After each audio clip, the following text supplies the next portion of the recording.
This is Frank Fantini again, and we are now with Joe Asher, who is the CEO of William Hill US, I believe the title is. And William Hill is a company I've always found very interesting in that it's an old line British sports shop betting company that has transformed in our electronic age into being this international, global, high technology company.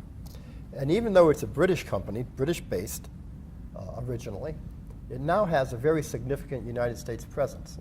And Joe, maybe you can tell us, just describe for us a little bit William Hill US, what you're doing here and what you hope to do in the future, and then tell us a little bit about the parent company as well.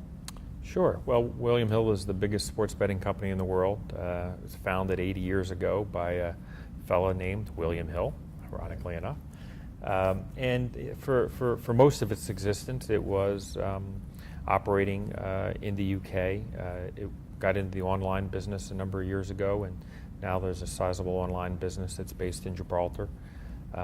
And within the last couple of years, William Hill has looked further towards global expansion and came into the U.S. by buying three small sports betting companies here in Nevada.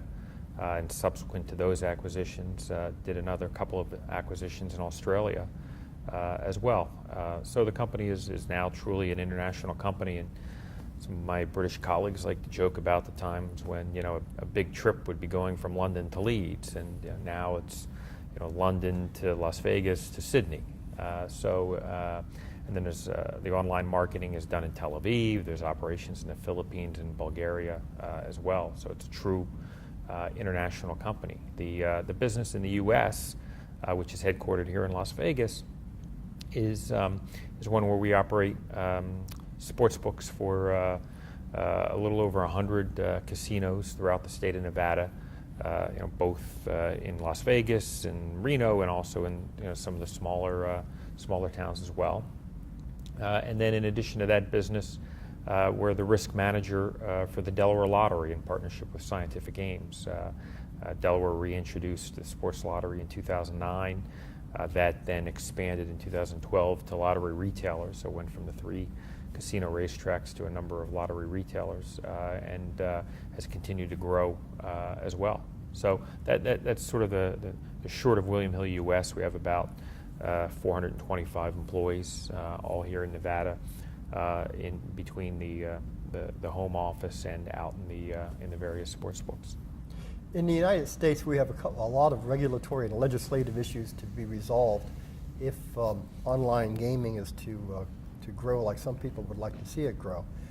How do you see it? And we've gotten off to a slower start than many people had expected. How do you see online gaming playing out in the U.S.? I'm not sure I have the crystal ball on that, Frank. Obviously, there's folks on both sides of the issue at the federal level.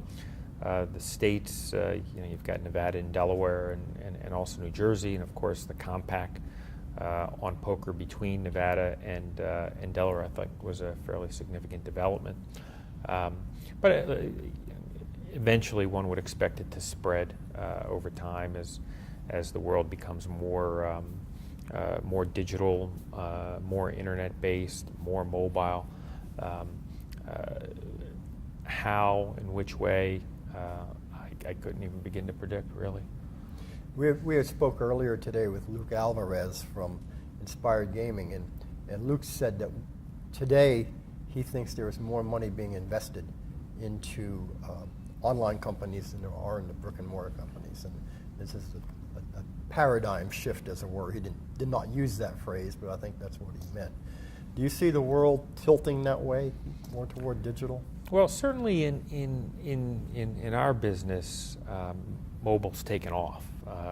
Mobile now accounts for 36+% of our handle on sporting events.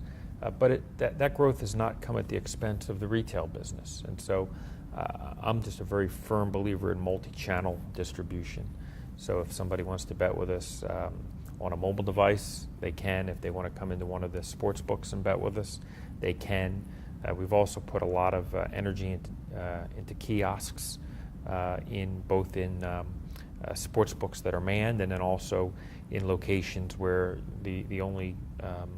where there is no human working at the counter. It's just solely a kiosk-only location, as we call them. And so people will do different things. They're different experiences. If all you're interested in is the actual transaction of a bet, mobile can be oftentimes the most convenient thing for you to do. Conversely, you might want more than that. It might be about the societal aspect of being in a sports book, watching the game on the weekend. I mean, nothing beats watching a game in a crowded sports book when the point spread's on the line late in the game and you hear the cheering. Or last night you had the Eagles playing the 49ers, and there's a big goal line stand. I mean, it's exciting to be in the sports book. Customers develop relationships with the ticket writers and the other folks who work there. There's the food and beverage service that comes with it. So it's just a different experience. And so I